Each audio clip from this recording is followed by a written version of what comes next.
Sentiu isso? O chão está tremendo sob seus pés. Folhas estão caindo das árvores. Parece que um mini terremoto acontece a cada poucos segundos. Bam! Algo está saindo da floresta em sua direção. Aí está! A primeira coisa que você vê são presas gigantes e um tronco longo. E então, todo o corpo da criatura emerge da floresta. Este é um mamute lanoso. Essa espécie foi extinta há cerca de 4.000 anos, mas agora está bem na sua frente. E não é um sonho. Pode se tornar possível num futuro próximo. As pessoas vão tentar trazer esses animais de volta à vida, e um grupo de cientistas já está trabalhando nisso.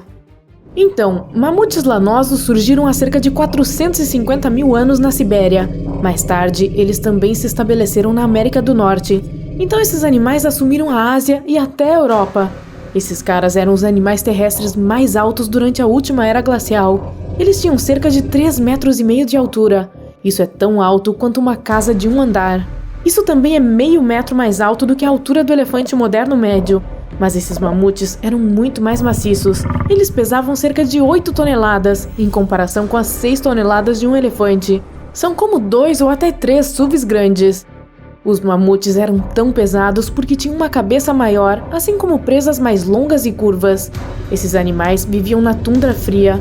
É por isso que precisavam de uma camada de gordura que fosse pelo menos tão grossa quanto uma caixa de sapatos. Mas mesmo isso não era o suficiente para suportar o frio. Então os mamutes tinham lã densa que podia crescer até ficar tão longa quanto um cabo de carregador de celular. No inverno, a lã nas laterais e na barriga de um mamute formavam algo como uma saia para que o animal pudesse deitar na neve sem congelar. Os mamutes passavam a maior parte do tempo procurando comida, como eu. Para acumular essa espessa camada de gordura e manter sua temperatura corporal constante, eles precisavam comer cerca de 180 quilos de comida por dia. Esse é o peso de 2 javalis. Mas mamutes eram herbívoros, o que significa que eles comiam grama e salgueiro ou galhos de pinheiro. Mas após a era glacial, o aquecimento começou. A tundra, onde os mamutes viviam, começou a se transformar em pântanos. A quantidade de comida diminuiu. Isso causou uma queda na população de mamutes lanosos. E agora, os cientistas querem trazer os mamutes de volta à vida. Usando engenharia genética, eles esperam recriar o mamute usando seu DNA. Claro, isso não significa que eles criarão um animal do zero em um laboratório. Primeiramente, eles precisam de uma criatura que se assemelhe ao mamute lanoso o máximo possível. A resposta é o elefante asiático. Tanto o mamute quanto o elefante vieram do mesmo ancestral comum há milhões de anos. O DNA deles é 99,6% igual. Portanto, os cientistas só precisam adicionar vários genes ausentes ao DNA do elefante. Isso lhe proporcionará pele, gordura necessária, presas longas, uma grande cabeça abobadada e outras características distintivas do mamute. E a melhor notícia é que nós temos o DNA do mamute. Esses animais viviam em partes mais frias do nosso planeta com um inverno sem fim. Essa geladeira eterna preservou não apenas ossos de mamute, mas também seu material genético. Os cientistas conseguiram identificar cerca de 60 genomas específicos que podem ajudar a recriar esses animais. O passo mais difícil é trazer essa criatura ao mundo. Uma opção é remover alguns elementos de DNA do ovo de um elefante e substituí-los pelo DNA do mamute. Mas isso exigiria uma mãe elefante substituta. Ela carregaria o bebê por cerca de 2 anos e, em seguida, o primeiro mamute nasceria. Mas os cientistas questionam essa opção. Criar um rebanho de mamutes levaria décadas e exigiria muitas mães de aluguel. Outra opção é fazer um útero artificial. Hoje em dia, há casos bem-sucedidos de criação de um saco no qual um embrião pode se desenvolver com segurança. O principal problema aqui é o saco em si. Tem que ser grande e forte o suficiente. Vai segurar um bebê gigante em desenvolvimento por 2 anos. No final desse período, ele terá que suportar o peso de cerca de 90 quilos. Mas também é importante lembrar que os elefantes vivem em uma sociedade matriarcal, assim como os mamutes costumavam viver. E quando um elefante nasce, a primeira coisa que vê é sua mãe. Sua conexão permanece forte por muitos anos à medida que o bebê elefante cresce. Então, muitas pessoas dizem que essa maneira de cultivar um mamute é altamente antiética. Mas os cientistas continuam suas pesquisas. Eles insistem que seu objetivo é melhorar as tecnologias de engenharia genética já existentes e aplicá-las no futuro. Dessa forma, podemos salvar espécies ameaçadas de extinção. Mas por que devemos trazer os mamutes lanosos de volta à vida em primeiro lugar? Alguns cientistas acreditam que esses animais desempenharam um papel importante no ecossistema do planeta. Atualmente, as tundras da Sibéria e da América do Norte estão gradualmente aquecendo e liberando muito dióxido de carbono.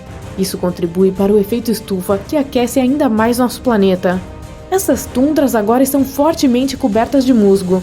Mas há milhares de anos, quando mamutes lanosos vagavam por essas áreas, as tundras eram mais como pastagens.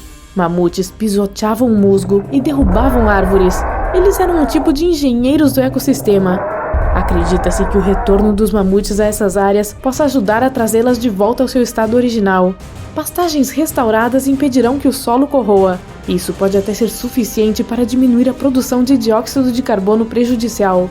Recentemente, os ecologistas levaram muitos bisões e outras espécies animais para as vastas extensões da Sibéria com o mesmo propósito. Mas alguns cientistas acreditam que mamutes lanosos fariam esse trabalho de forma muito melhor. Se esse experimento for bem sucedido, as pessoas teriam a oportunidade de trazer de volta à vida um grande número de espécies animais extintas. Infelizmente, há um limite para quanto tempo o DNA animal pode sobreviver em fósseis. Se esses fósseis estiverem escondidos a poucos metros de profundidade, o DNA pode durar de 1.000 a 10.000 anos. Se os fósseis estão, digamos, no gelo da Antártica, o DNA pode permanecer intacto por várias centenas de milhares de anos. Infelizmente, isso significa que nunca seríamos capazes de recriar dinossauros. Eles foram extintos há cerca de 66 milhões de anos. As pessoas simplesmente não têm acesso ao DNA deles. Mas também poderíamos trazer de volta alguns animais que desapareceram não muito tempo atrás, como a moa. É uma espécie de pássaro que não voa. A maior delas era tão alta quanto um mamute lanoso e pesava tanto quanto uma scooter. Mas a menor espécie era do tamanho de um peru. Elas viveram na Nova Zelândia e ficaram isoladas do mundo exterior por quase 80 milhões de anos. Mas elas se extinguiram depois que as primeiras pessoas chegaram lá. Ou a vaca marinha de Steller. Esse foi o maior mamífero aquático depois das baleias.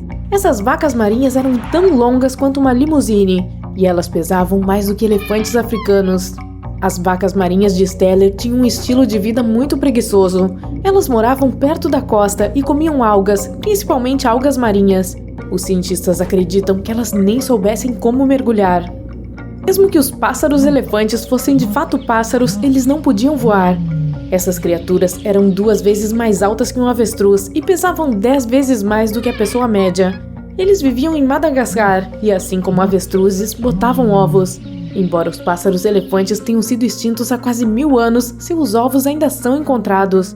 Os cientistas conseguiram obter o DNA desses animais e analisá-lo. O parente mais próximo do pássaro-elefante é o kiwi. É outro tipo de pássaro não voador do tamanho de uma galinha doméstica. As tartarugas das Galápagos de Pinta costumavam descansar 16 horas por dia. Elas também bebiam muita água e podiam armazená-la como camelos. Cada animal tem seu próprio papel no ecossistema, assim como na cadeia alimentar. O desaparecimento de um animal pode causar enormes problemas para outros. Tal reação em cadeia pode acabar com todo um ecossistema. Por exemplo, os dinossauros não desapareceram instantaneamente depois que o meteorito colidiu com a Terra. O impacto causou incêndios em todo o planeta. Isso diminuiu a quantidade de alimentos para dinossauros comedores de plantas. Quando desapareceram, os dinossauros comedores de carne começaram a morrer de fome. E então, todos os dinossauros gradualmente desapareceram da face da Terra. Muitos cientistas acreditam que as pessoas precisam de tecnologias de engenharia genética que possam trazer de volta espécies extintas. O ritmo das mudanças climáticas no planeta está ficando muito rápido para alguns animais acompanharem e sobreviverem. A intervenção humana nesse processo pode salvar muitas vidas. Essa tecnologia também pode ajudar a recriar pessoas se algo acontecer e toda a vida na Terra for dizimada.